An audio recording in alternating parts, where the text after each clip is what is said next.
Firoz V K രണ്ടാം സ്ഥാനം നേടിയത് നസീഫ് പി കെ. സമ്മാനദാനം നിർവഹിക്കുന്നത് ഫിറോസ് വി കെ. അടുത്തത് അതിലും ഫവാസ് സി എച്ച്.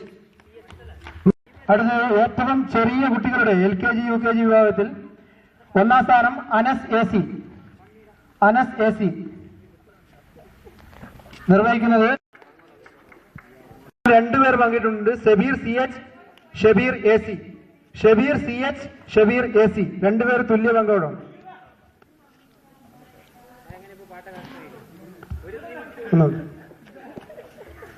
അടുത്തത് അതിലും